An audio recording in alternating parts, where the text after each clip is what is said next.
The stranger's shadow fell across her doorway at the worst possible hour. Not midnight. Not dawn. That gray, dead hour between them when the cold stops moving and simply sits on a place like a stone.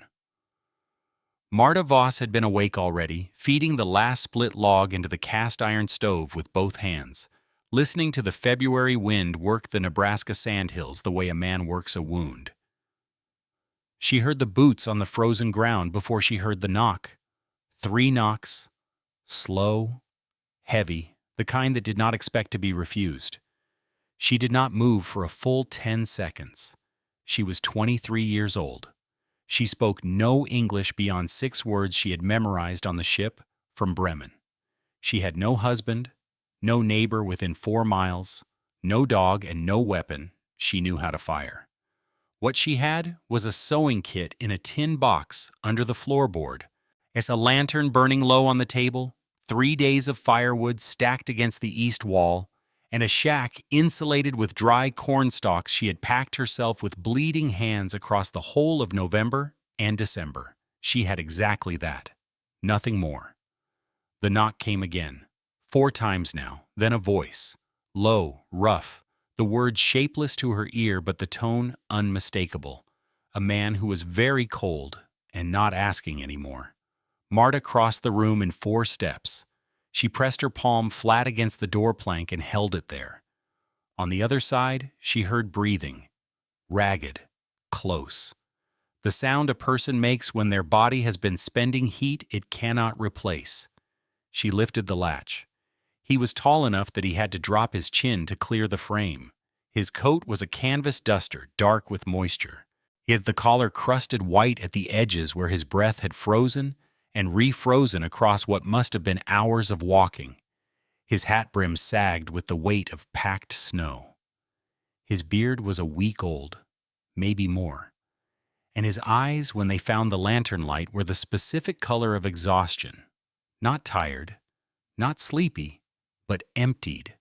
The way a man looks when his body has been making decisions his mind stopped tracking. He said something. She did not understand it.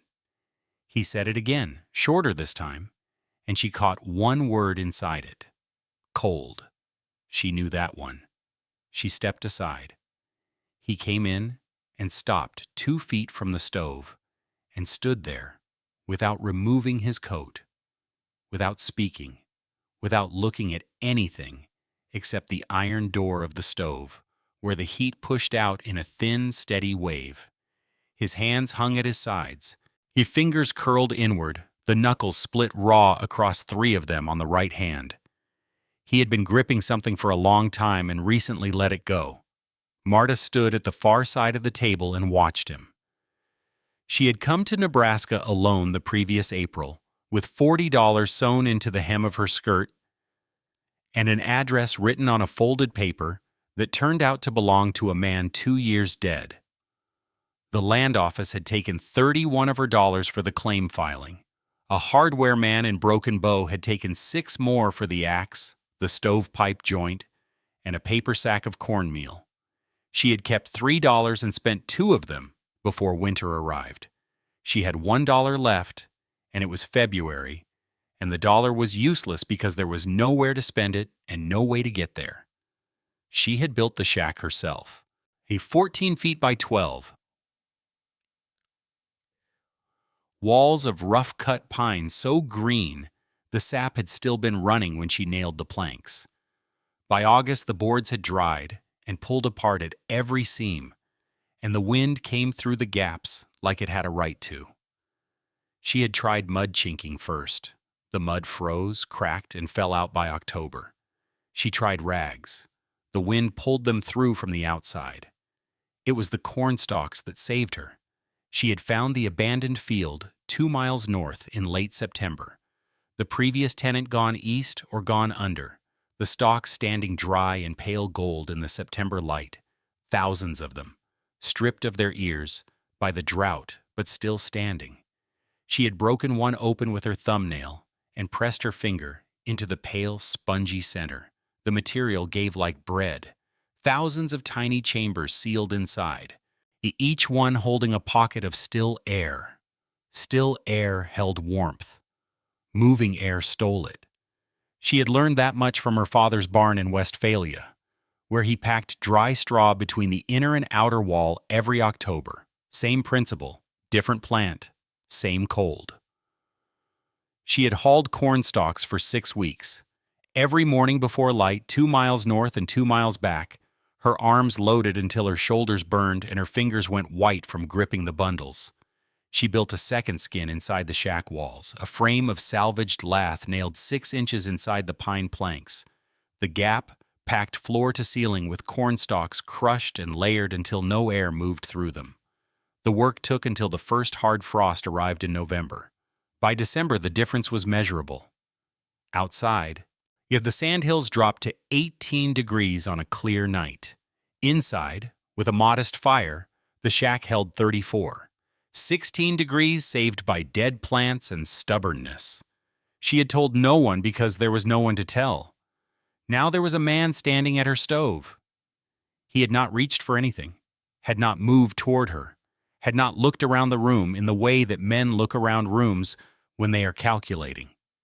He simply stood with his back to her and his front to the heat and breathed in the slow, deliberate way of a person letting their body come back to itself 1 degree at a time.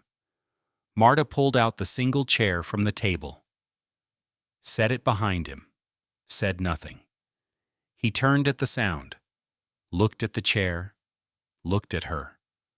Something crossed his face that was not quite surprise, and not quite gratitude. He sat down heavily, in his elbows dropping to his knees, his head falling forward. She put the tin pot on the stove, filled it from the water bucket, cornmeal from the paper sack, a pinch of salt from the small clay jar on the shelf. She stirred it with the handle of the sewing scissors because the wooden spoon had cracked in December and she had not replaced it. He watched her hands while she worked. Outside, the wind lifted. It came across the sandhills from the northwest the way it always came, low and flat, and carrying everything the open land had collected across 500 miles of nothing. It hit the shack walls, and the walls held. The cornstalk lining absorbed the pressure. The air inside did not move. She set the tin bowl in front of him. He looked at it for a moment. Then he looked at her. Then he said something quiet in English that she could not translate but understood completely. She sat down across the table and watched him eat, and tried to decide if she had just made the best decision of her life or the last one. Outside, the temperature was still dropping. The February freeze had not yet shown what it intended, and somewhere to the northwest, moving fast across the open sandhills, something worse than the cold was already on its way. His name was Callum. That much she gathered by morning. He said it slowly, pointing at his own chest the way a person does when they have learned that language is useless, and gesture is all that remains. She repeated it back. He nodded once. She pointed at herself, Marta. He said it wrong, the syllables too flat, the way Americans flattened everything. She did not correct him. He had slept in the chair. She had not slept at all.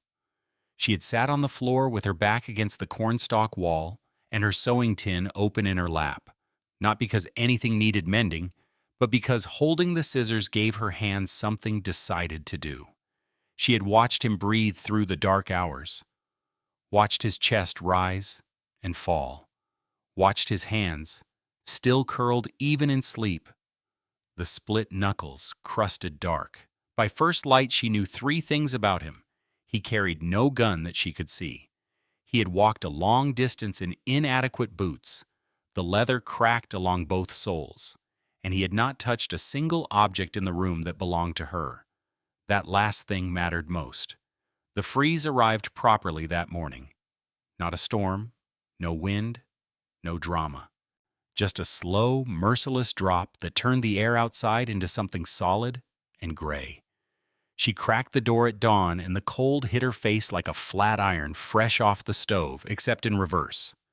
She shut the door and dropped the latch and fed the stove its second log of the day. 2 days of firewood left. She counted every piece, the way a sick person counts their coins. Callum watched her stack the wood. He stood, said something, and pointed at the door. She shook her head. He pointed again, then at the woodpile, then at the door. She understood him then. He wanted to go out and cut more. She pointed at his boots, the cracked soles, the split leather along the left toe that gaped open when he walked. He looked down, said nothing. She opened the sewing tin, and it took her 40 minutes with the heaviest needle and a doubled length of waxed thread to close the worst of the cracking on both boots, while he sat with his feet flat on the floor and kept very still. He watched her hands work the way she had watched his hands the night before, looking for information, looking for what a person's hands said about them when their mouth could say nothing useful. Her father had been a cobbler in Westphalia. She had sewn leather since she was 7 years old. The stitches she set into Callum's boot soles were tight and even, and would hold through a week of hard use if he was careful. He examined the work when she finished, ran his thumb along the seam.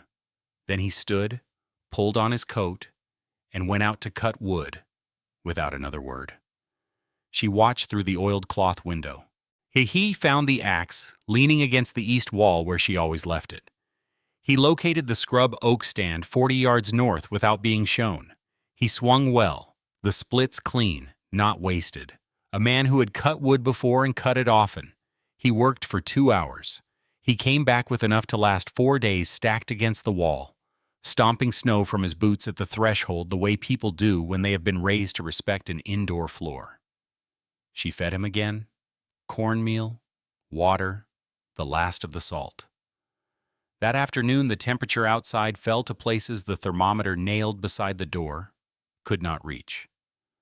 The red line of alcohol dropped below the last marked number and kept going. She had never seen that before. Not in 4 months on the sandhills.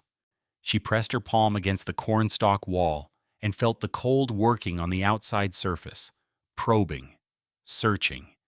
The inside face of the wall stayed 10 degrees warmer than the open air in the room. The walls were working, but the firewood was the real arithmetic now. She rationed every log with the precision of a woman who understood that comfort and survival were not the same calculation. Small fire, steady heat. Never let it climb, never let it die. Callum watched her manage it and did not interfere. He seemed to understand the way people understand things when the consequences are visible and immediate. By evening, they had developed a wordless system. He fed the stove on the hour. She monitored the wood supply and held up fingers to tell him how many logs remained. He nodded and adjusted the size of each piece accordingly. He's splitting the larger chunks down to extend the burn time. 2 people who shared no language managing a fire together in a shack insulated with cornstalks on the Nebraska sandhills in the coldest February anyone in the territory could remember. That night, the temperature outside hit 40 below. Inside the shack, the thermometer read 31 degrees, 1 degree below freezing. Cold enough to see breath. Cold enough to feel the air pressing against exposed skin. But not cold enough to kill. Not yet. She sat across from him in the dark, with the lantern turned low to save oil. He reached into his coat and produced a small object, set it on the table between them. A folded paper, soft at the creases from long handling. He pushed it toward her. She unfolded it carefully.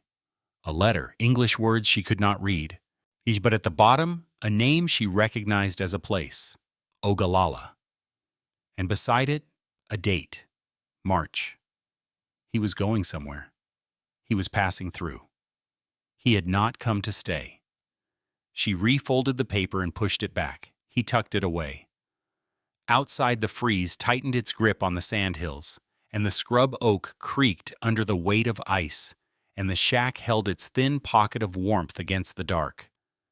Neither of them spoke. There was nothing either of them could say. The coldest night came without announcement. No wind, no sound, just a silence so complete it had weight. Marta woke at 2 a.m. with the specific instinct of someone who had learned to read cold the way sailors read water. Something had shifted. The air inside the shack pressed against her face with a new sharpness. She sat up and looked at the stove, and the fire was down to coals. She reached for the wood pile without looking. Her hand found one log. She felt behind it. Another. She counted in the dark, with her fingers, the way a blind woman counts coins. 4 logs left. Outside, the thermometer would be reading numbers that had no business existing in a place where people tried to live.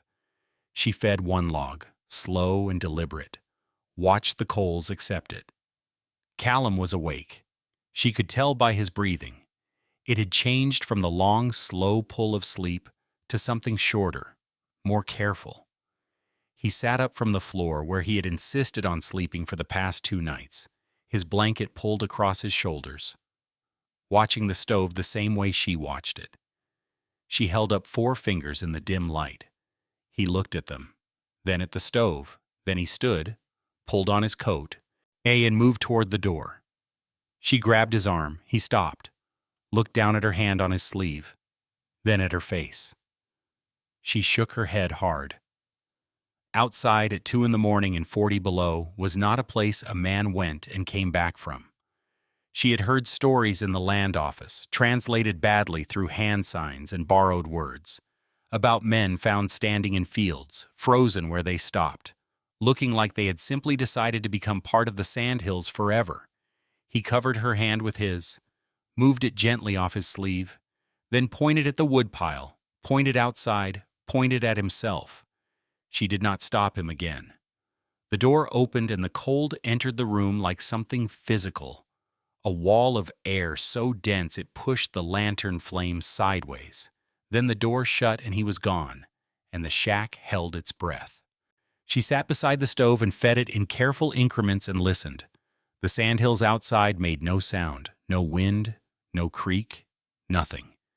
Just the absolute frozen silence of a temperature that had murdered every ambient noise the land normally produced. 7 minutes passed.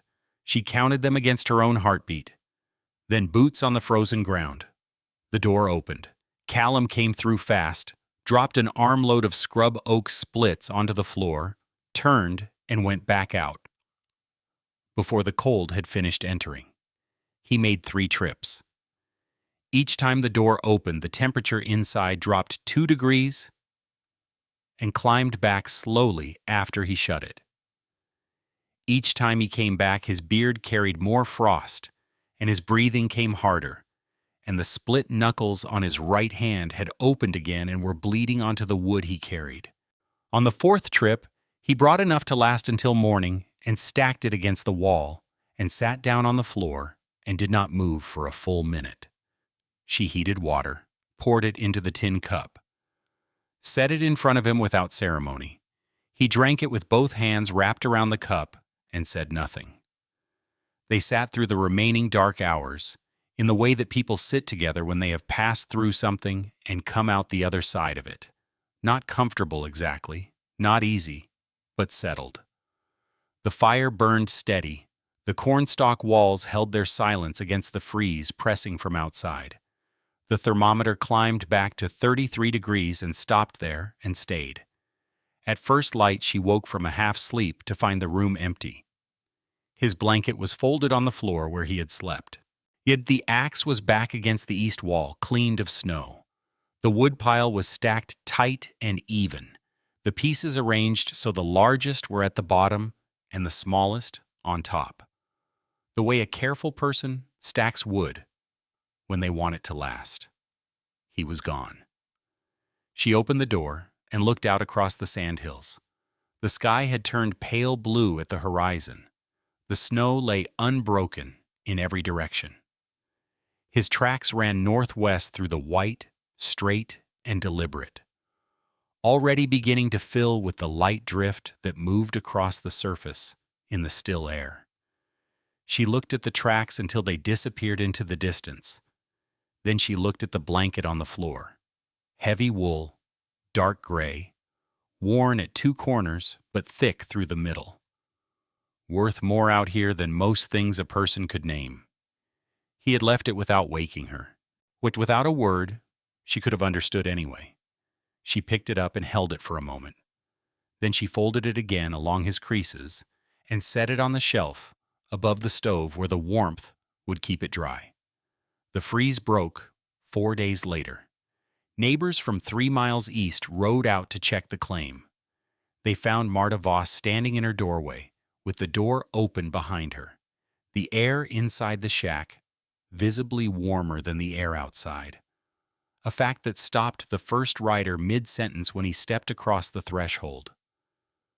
He pressed his palm against the cornstalk wall, pulled it back, pressed it again. He looked at her, then at the wall, then around the room at the lantern, the sewing tin, the woodpile, the gray wool blanket folded on the shelf. He asked her something in English she did not fully understand. She understood enough. She pointed at the wall, at the cornstalks packed tight between the pine planks and the inner lath.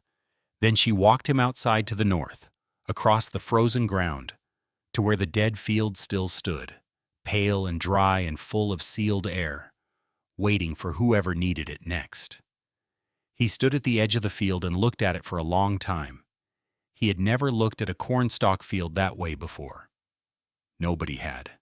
Not until a German woman, with 6 words of English and a sewing kit, showed them what it was actually worth. She told him nothing about Callum. Some things that happened in a freeze belonged only to the freeze. If this story of Marta's quiet courage moved you, the kind that does not announce itself, if that simply works through the dark until the cold loses, hit that like button and subscribe to Wild West Survival Tales for more forgotten frontier stories every single week. Share this with someone who needs to be reminded that surviving alone does not mean surviving without leaving something behind for the people who come after you.